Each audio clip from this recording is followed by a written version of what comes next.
I think a lot of the other people who have talked in the MVSFromm videos have been along the right path so far, especially talking about the turtleneck lady that we've been seeing in the TED videos. I can't remember her name, Fishing, I don't know, something like that.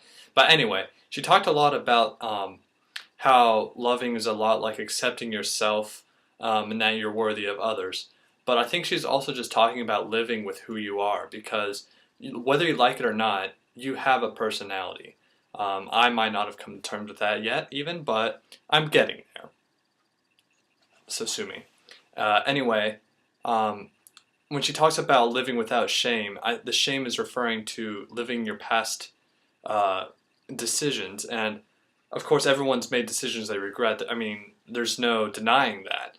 I've made decisions that I've regretted, but I try not to think that. Instead, I think about how they've led me to where I am now, because even bad decisions have some sort of good effect on you. For example, when I was much younger, I used to play musical instruments, and then I had to give it. I gave it up in middle school because it was just affecting my overall grades and my studies. And even though I regret that I never really learned how to play that musical instrument very well, I still was able to accomplish much other things, like made time for making movies, and it made time to study and learn more. And I don't necessarily regret that. I just accept that as something I have been integrated into my personality and my history. And I believe that's also part of the path that led me to where I am today, going to school where I do now, and doing everything that I do now.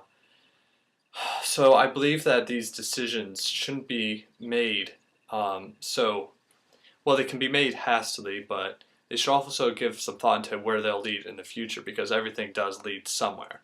Um, so when it comes to loving yourself, you accept yourself and see that you are worthy of just even existing, that you're worthy of others, and that others are worthy of you. Because, like it or not, you're going to have to accept others for who they are, and that's how you're going to like them. That's how you're going to love them. And accepting them as who they are, because they too have made decisions they have regretted and that they are proud of too. And that leads them to where they are now. And you can't necessarily hold that against them, because without that, they probably wouldn't be even talking to you or associating themselves with you, which is probably good or bad. People you don't like, even though they have had, you have to understand where they're coming from, what kind of experiences they're dealing with, but the fact that they're talking to you, that's going to have an effect on you. And if you don't like them, that's probably going to teach you something about yourself, that you don't like that in some other person. Like, I might not like a person who's insanely cocky. I can't imagine anyone else would, but that's also just me. Can't imagine anyone else who would like anyone like that.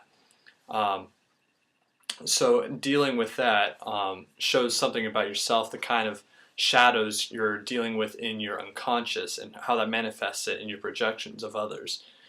So I believe that when we're dealing with these, we should take great care in understanding where they're coming from, where you're coming from, and where you're heading to.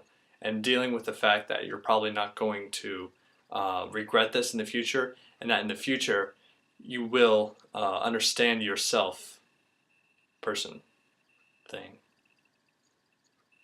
Okay, I'm done. I can't do this anymore. Goodbye.